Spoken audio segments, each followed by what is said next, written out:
Assalamualaikum warahmatullahi wabarakatuh. Malam ini saya Andika Rahman, mahasiswa Universitas Mercu Buana, akan mempresentasikan presentasi dengan bertema Bahasa Indonesia dalam Pembangunan Bangsa. Pertama, saya akan menceritakan latar belakang, di mana bahasa mempunyai fungsi tertentu yang digunakan berdasarkan kebutuhan seseorang, dan digunakan sebagai alat untuk komunikasi. Yang mana kita ketahui, bahasa itu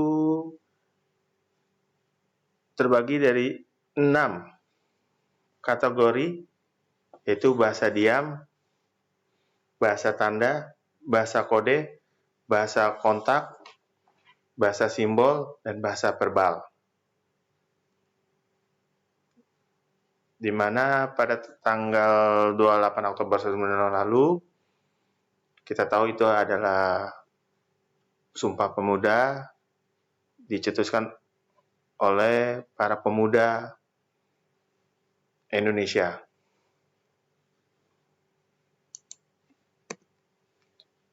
Dan rumusan masalah dan tujuan saya batasi dengan bagaimana kedudukan dan fungsi bangsa Indonesia di Negara Kesatuan Republik Indonesia, apakah fungsi dan peran bahasa Indonesia dalam pembangunan bangsa. Tujuannya untuk mengetahui kedudukan fungsi bahasa Indonesia di Negara Kesatuan Republik Indonesia, untuk mengetahui fungsi dan peran bahasa Indonesia dalam pembangunan bangsa Indonesia. Nah, manfaatnya saya bagi dua, manfaat praktis dan manfaat teoritis. Di mana manfaat praktis ini, semoga presentasi ini bermanfaat bagi pembaca dan memperluas wawasan yang berhubungan dengan kedudukan fungsi bangsa Indonesia. Di samping memperluas wawasan tentang peranan bahasa Indonesia dalam pembangunan bangsa. Dan secara teoritis manfaatnya bagi ilmu pengetahuan, dapat menambah khazanah ilmu pengetahuan kedudukan dan fungsi bahasa Indonesia, termasuk peranan bahasa Indonesia dalam pembangunan bangsa. Kedudukan dan fungsi bahasa Indonesia. Indonesia adalah negara kepulauan. Kita tahu banyak ribuan pulau-pulau dari Sabang sampai Merauke. Dan di mana Indonesia menjadi negara kedua terbanyak pemilik bahasa di dunia. Karena kita bermacam-macam suku bangsa yang ada di Indonesia. Dan oleh Khairuddin Kurniawan mengatakan bahwa alat integrasi bangsa ada beberapa sifat potensial dimiliki bahasa Indonesia, yaitu 1. Bahasa Indonesia telah terbukti dapat mempersatukan bangsa Indonesia yang multikultural. Bahasa Indonesia bersifat demokratis dan egaliter. Bahasa Indonesia bersifat terbuka, transparan, dan bahasa Indonesia sudah mulai dikenal oleh dunia. Fungsi bahasa yang utama adalah sebagai alat untuk berkomunikasi di dalam kehidupan manusia bermasyarakat. Nah, untuk komunikasi sebenarnya dapat digunakan cara lain yang seperti tadi awal saya sebutkan, tanda, isyarat, namun bahasalah sebagai alat yang komunikasi yang paling sempurna. Menurut Suharta dan kawan-kawan, bahasa Indonesia berkedudukan sebagai bahasa nasional dan sebagai bahasa negara di Indonesia. Ada fungsinya. Dalam kedudukannya, bahasa Indonesia berfungsi sebagai lambang kebanggaan nasional, lambang identitas nasional, alat pemersatu berbagai masyarakat yang berbeda latar belakang sosial, budaya, dan bahasanya, dan alat hubungan antar budaya dan antar daerah. Dalam kedudukan sebagai bahasa negara, Indonesia berfungsi sebagai bahasa resmi kenegaraan, bahasa pengantar resmi di lembaga-lembaga pendidikan, bahasa resmi di dalam perhubungan pada tingkat nasional untuk kepentingan perencanaan dan pesanan pembangunan serta pemerintah, dan bahasa resmi dalam pembangunan kebudayaan dan penguatan ilmu pengetahuan dan serta teknologi modern. Fungsi dan peran bahasa dalam pembangunan bahasa Indonesia. Seperti kita tadi di awal disebutkan 28 Oktober Hari Sumpah Pemuda, di mana ada 3 yang kita ini, kami putra dan putri Indonesia mengaku bertumpah darah jual satu tanah Indonesia. Kami putra putri Indonesia mengaku berbangsa juga satu bangsa Indonesia. Kami putra putri Indonesia menjunjung bahasa persatuan bahasa Indonesia.